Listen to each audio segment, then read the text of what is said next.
Lions! They played this week. I have time to make a video. Let's talk about it now. I'm back to this format. I don't really know why.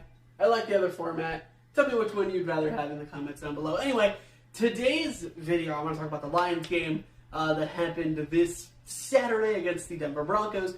It went swimmingly, way better than I expected it to go based off of the matchup. Denver started super slow this year. They were 1-5. They were down in the dump. Everyone was complaining about, Sean Payton's not a very good coach. Oh, Russell Wilson this, Russell Wilson that. And then they turn it around and they go on this super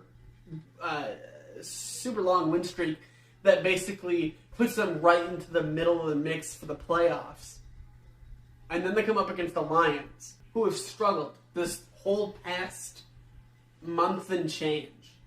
And the Lions came out and just played a better game.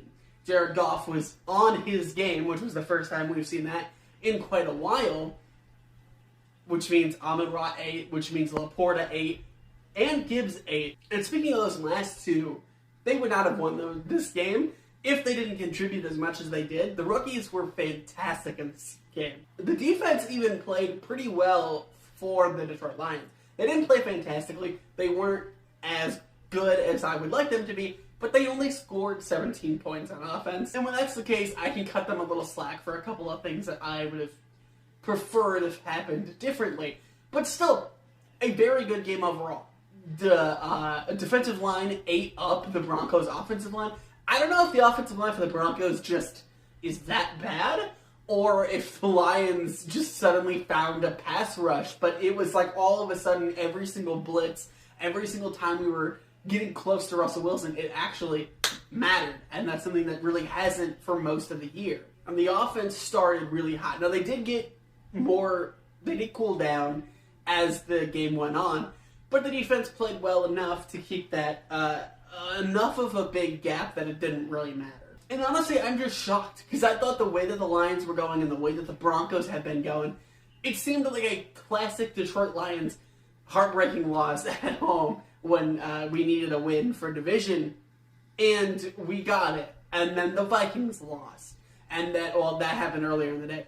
And then the Packers lost today. And so now the division is a more clear way to win it than it was before. Even though it was already, you keep winning and we win. That was questioned. Now it's not as questioned.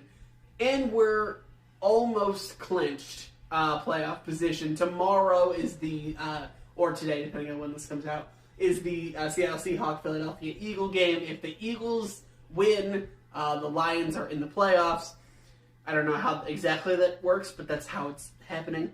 Jalen Hurts is questionable going into that game with an illness, so if they don't have their quarterback, very likely that the Seahawks win and that the Lions will have to wait another week. But we still have hope. And then we play the Vikings, which we just saw lost in a very close game to the Bengals, and Nick Mullins is the quarterback at the current moment because Josh Dobbs got replaced. Mullins is a bigger arm. He's more of a gunslinger type than Dobbs, but he also throws more picks. He also fumbled the ball a lot in that Bengals game. So there definitely is still a way to attack them, but I think we still have to play. We still have to bring at least close to our A game in order to win, because if we don't, we have the next week, and then we have the Cowboys, which is going to be a very tough game, and then we have them again. Cowboys just lost today in a pretty brutal fashion. I'm not expecting that much when they play Detroit, though. If it does happen, that would be a nice little surprise, and I would be proven wrong for my prediction last week. But anyway, I'm really happy with how this week went overall, both for the Lions and for the other team that I root for, the Rams. Matthew Stafford, they got snuck into the playoff picture at the current moment with the 7th seed. And for division purposes, everything this week worked out perfectly for both the Rams and the Lions. Hopefully that keeps happening, and I'll be happy. Thank you guys so much for watching. I hope you enjoyed this brief video. I don't have that much time, but I did have more time this week. Hopefully I'll catch you guys next week, where we play the Minnesota Vikings. I don't know if it's in Minnesota or Detroit. Should have looked that up. Anyway, goodbye.